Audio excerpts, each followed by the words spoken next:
আজি মনোনয়ন পত্ৰ দাখিল কৰাৰ পূৰ্বে কলিয়াবৰত সমবেত হোৱা সকলোকে অসমৰ মাননীয় মুখ্যমন্ত্ৰী ডক্টৰ হিমন্ত বিশ্ব শৰ্মা ডাঙৰীয়াই সম্বোধন কৰিলে আৰু আশীষ প্ৰদান কৰিলে। কলিয়াবৰৰ সহস্ৰাধিক ৰাইজৰ ওচৰত মূৰ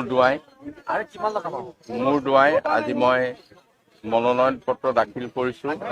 অসম গণ পৰিষদৰ মনোনীত আৰু মিত্ৰজোঁটৰ প্ৰাৰ্থী হিচাপে মোৰ গভীৰ বিশ্বাস আৰু আস্থা আছে। কলিয়াবৰৰ ৰাইজে কেতিয়াও আমাক বিমুখ কৰা নাই।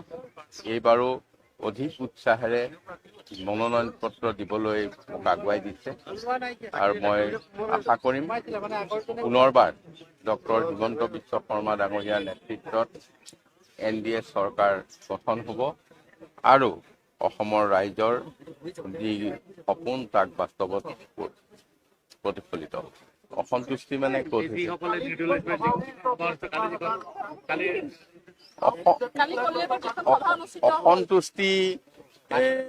অসন্তুষ্টিটো আচলতে ভাৰতীয় জনতা পাৰ্টীয়ে কৰা নাই। ভাৰতীয় জনতা পাৰ্টীক দোহাই দি তাৰ কেইজনমান বিষয়ববীয়াই কৰিছে। গতিকে সেইটো তেখেতসকলে বিবেচনা কৰিব আৰু তেখেতসকলে নিয়ন্ত্ৰণ কৰিব। নহয়, তেখেতসকলৰ লগত কথাটো নিশ্চয় ভাৰতীয় জনতা পাৰ্টীয়ে পাতিব লাগিব। আজি ক'ৰবাত যদি অসম গণ পৰিষদৰ তেনেকুৱা হৈছে আমি পাতি দিছোঁ।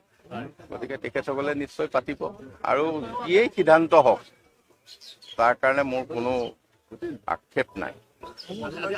যি সিদ্ধান্তই নকৰক মোৰ আক্ষেপ নাই আৰু মই মানে ৰাইজৰ ওপৰত প্ৰবল বিশ্বাস আছে। গতিকে মোৰ সেই বিশ্বাসেই মূলধন। গতিকে মই আৰু তেনে কোনো কথাৰ কাৰণে মই অপেক্ষা নকৰোঁ। মই পোনপটীয়াকৈ কাৰো লগত কথা পতা নাই। মাননীয় মুখ্যমন্ত্ৰী ডাঙৰীয়াই ৰাজহুৱাভাৱে কৈছে যে তেখেতে কথা পাতিছে। গতিকে সেই বিষয়টো তেনেধৰণেই সমাধান হওক। মোৰ কোনো অসন্তুষ্টি নাই। মই গভীৰ সন্তুষ্টিৰে মই আগবাঢ়ি যাম। কাৰণ NDA চৰকাৰ প্ৰতিষ্ঠা কৰিবৰ কাৰণে বাটত অহা সৰু সুৰা কথাবিলাক মই ভূক্ষেপ নকৰোঁ।